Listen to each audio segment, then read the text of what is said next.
All right, let's get into this video from Westy called Warzone Verdansk Leaks just teased major changes. So I haven't watched this. I am pumped. I'm pumped for it. Hopefully it's going to be good. I don't know if it's going to be good. No one does.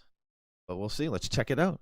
We're now less than 3 weeks away from the return of Verdansk to Warzone on April the 3rd, but new leaks have just revealed some rather big game. Oh, April 3rd. I mean, I'm going to stream it. I'm going to do a 10-hour plus. If it's good, we're going to be playing a lot of Warzone.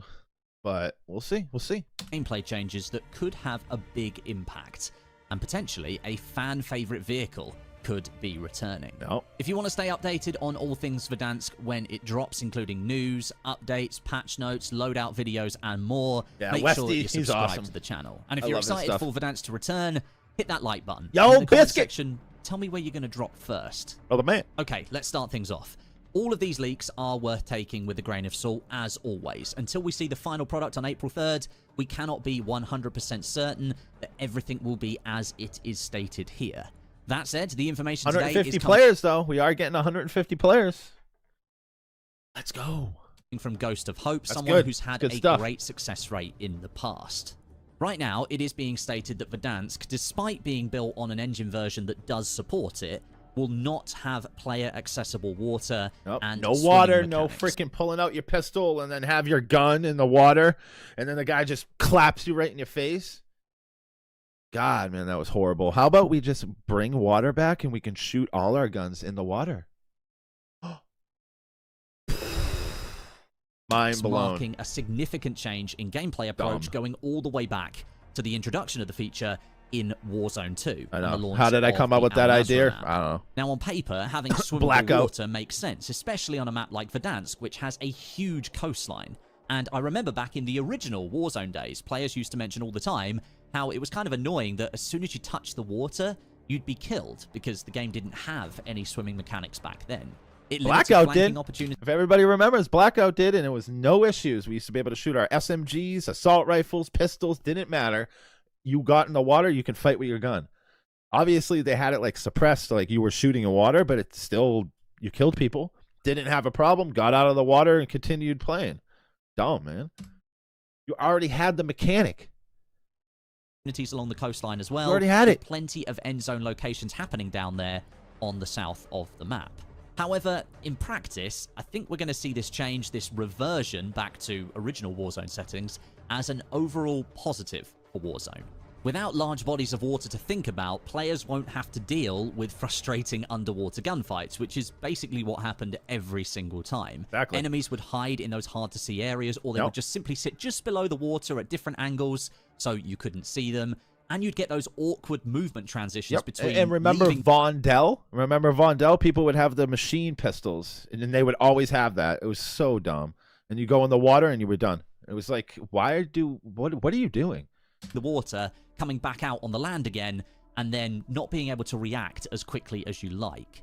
Underwater fights in Warzone are still limited to pistols only, and the ballistics of the bullets are massively impacted by the water as well. It's been something that players have actually asked to be changed for a while, maybe just allowing primary weapons to be used underwater to make gameplay more interesting, but that's never been something that the developers have actually entertained. So by removing underwater combat, we're going to see a more consistent gunfight experience, keeping engagements predictable and skill-based, rather than relying on cheesy underwater-based tactics. And don't forget, shooting into water also impacts bullets, so your guns don't perform the same way. So this is going to remove another frustrating element that Warzone 2.0 introduced a few years ago.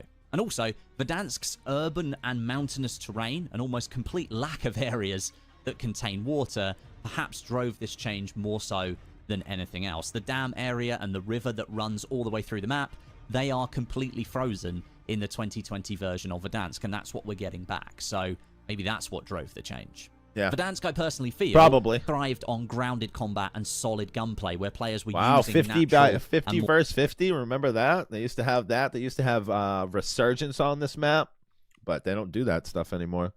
And yo, Rain, thank you so much for the 17 months. more structured You're an cover. absolute By not legend. having Thank you. water-based combat, players can expect more readable gunfights and predictable rotations, rather than enemies just using water as a cheesy escape tool. Removing swimming also speeds up map rotations. It ensures fights are more fluid without players stalling underwater and avoiding battles that they'd otherwise have to take. Ultimately, this change should make Verdansk a smooth... Rebirth is coming back, though. Rebirth's coming back. It's not finished. They already said that they are bringing Rebirth back. ...experience when it comes to movement That'll and piss people off rotation across the map. Okay, moving on to leak number 2 now, but actually sticking with the final point of leak number 1, rotations, let's talk about vehicles. This is something I've mentioned a few times on stream and in a couple of videos in the last week or so, about how since Verdansk disappeared and was succeeded by Warzone 2.0, vehicles just took a massive L and became vastly deprioritized, basically useless in the gameplay loop, honestly. to the point where during Warzone 2.0 on Al Mazrah, players just barely touched them. They accelerated extremely slowly, they took ages to reach their top speed, and they adopted realistic, or maybe I should say authentic handling, taking them to the opposite end of the vehicle spectrum from what they were like during 2020 and 2021, where I'd say they were quite arcadey, but really just fun to use. Now, according to Ghost of Hope, Warzone will see a huge improvement to vehicles and their handling when Verdansk launches with Season 3. He states that while it won't be a direct one-to-one with the original settings we had back in Verdansk during 2020, there will be settings closer to what that is than they are currently, and they will be further improved and applied to the vehicles over the course of the next year, even after Season 3, so they get as close as possible to the gameplay that we saw at the beginning of Warzone. I don't think the gameplay is going to be anything close from Warzone 1, unless they went back to the engine, but they're not, so it's just not going to be the same. Hopefully it's good, though. This, I think, is what we have now. It cannot be what we have now going into this map. It's cooked right off the bat. Done. Gonzo. Hook it up. Huge win for players. Let me tell you why. I think it's a key part of achieving something back close to finals. To the I go. OG Warzone feeling. Vehicles becoming far more powerful tools for I'll never stop playing finals. Rotation on Verdansk, contributing to that grounded combat feeling that we've lost largely since Verdansk was taken away in 2021. Around that time, devs introduced redeploy balloons into the Battle Royale mode, something that they took from Resurgence, and they have largely replaced the role of vehicles ever since. However, that introduction was also a contributing factor to the rise in less grounded gameplay, with rotations across the map being dominated by teams that utilize the balloons, or the drones as they are in Black Ops 6, landing on the heads of opposing teams and destroying them before they even had a chance to react. Vehicles directly combat that gameplay type by keeping players grounded and allowing them to rotate across open ground, whilst also presenting those players as a larger target for enemies in the area to shoot at. We all remember how a well-placed C4 or a well-placed RPG shot against the SUVs would result in a pretty satisfying multi-kill back on Verdansk. It was a pretty cool moment in the game if you ever got one. But on the other side of the coin, a prepared team could rotate across the map safely by skirting the edge of the zone. They could try and avoid enemy teams and potentially gain a powerful position in the next zone, all whilst being in danger of attack because the vehicle itself is a larger overall target. I think vehicles just made gameplay more predictable in general. Yeah, it was a lot funner with the vehicles like in play, because then you had like some crazy gunfights. Like you would have to take out the your whole team would have to shoot at the vehicle. So I don't know. It was definitely a lot better. It's a lot better than having balloons and then a whole team just jumping on you with no audio. We got more genuine gunfights on the ground around these powerful areas of the map as a result, instead of teams just sort out the loadouts as well, landing on the heads of others, leaving them with no time to react whatsoever. What do you mean sort out? Like make it look better? I mean, yeah. To vehicles it's a mess when you go to the loadout sometimes, but I don't know what you mean by that exactly. In Verdansk, should everything's a mess. You go to the buy station, it's all clunky, and of course true to its original identity. Clunks. Now, leak number 3, I think, is a pretty big one. Sticking with vehicles as a theme, I think you saw this in the thumbnail, there's a chance the original Big Bertha trucks return to Verdansk, according to Ghost of Hope.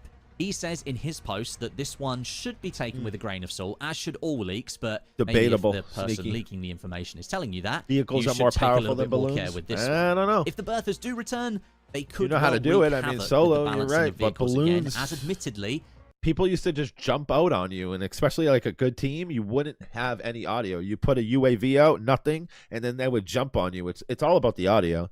If the audio is good, then balloons won't matter. But if they don't have like if they take the balloons out, then the vehicles will be more in line. Like basically, we'll be using them more. So that's the thing. It's like either or.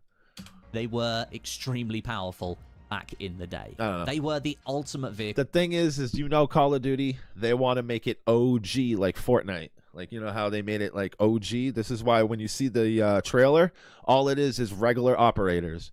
Your regular soldier, just like how it was. No crazy ass skins, but we're going to You're not going to let people use their skins. So when we start it, your little dog and your little kitty cat is going to be there with the big head. For squads to move across open get your areas. little kitty They cat. would tank huge amounts of damage from enemy players, and they could even I provide don't know. a It's going to be moving interesting piece of when it cover starts. if a skilled driver could stop themselves from being shot in the head. They were a menace for players to deal with, unless those players were equipped with explosive weapons like launchers and C4s, which were common in the earlier Verdansk days, but less so over time. But I do remember their power being handled effectively in an update where the developers enabled despawning of those vehicles later on in matches, so they couldn't be used in the final circles as battering rams and bullet sponges. And that used to be a major issue in Warzone Solo. So many times you'd be driving around in the final circle, just running people over. It never felt very fair. So when they changed that, although I was a little bit sad because I could always guarantee kills in the final circle, it obviously was for balancing reasons. So if these legendary beasts do return, I hope it's with the same balancing as we saw them leave Warzone with. There's a potential for them to be too powerful, but I'm hoping the developers have already realized that. So if they do end up in the game, they end up as a balanced addition to the game. We'll see. And lastly for today, we have another potential OG weapon returning to Verdansk. The Grau. The Grau. This originally launched But that's supposed to as come, a I guess, Season Reloaded. They've actually already said that. Season 2 weapon AMAX in we're Modern getting Warfare back, though, 2019. right off the And bat. it also took on the role as one of the most powerful and most complained about weapons in Warzone's history. This thing had such little recoil. The iron sights with the little line. Oh, man, I love this gun. Really steady damage output, pretty high rate of fire, and it could be equipped with a it'll be here 60-round mag. Season So Reloaded. Arguably, you could say that the Grau set the standard for all future meta weapons in Warzone's history. So many other weapons that became meta in the future mimicked this original setup in some way, but one added bonus that the Grau had over them, on certain weapon blueprints anyway, were some of the cleanest iron sights we ever had in Warzone. Yeah. We had this single, very thin middle post in an overall low The profile best, the best and iron they were sight. great to use Like, at medium there's to nothing long better range. than And it. essentially, that freed up the optic attachment that most people would use on their assault rifles to be used on something else, giving the Grau a huge advantage over other weapons that you could use. But the Look ones at that that. just Oh didn't my have great iron God. sights, you'd always have to use an optic with other assault rifles.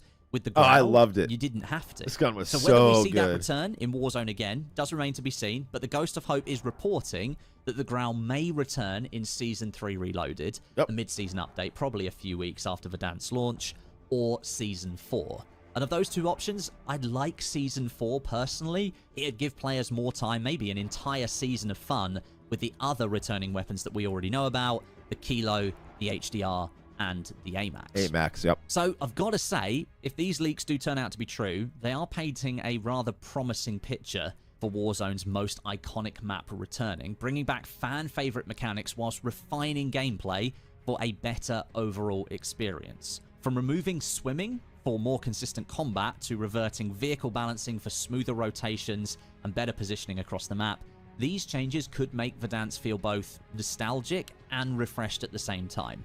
I'm hoping for a lot of things here, but it's really dependent on how it's executed out by the developers.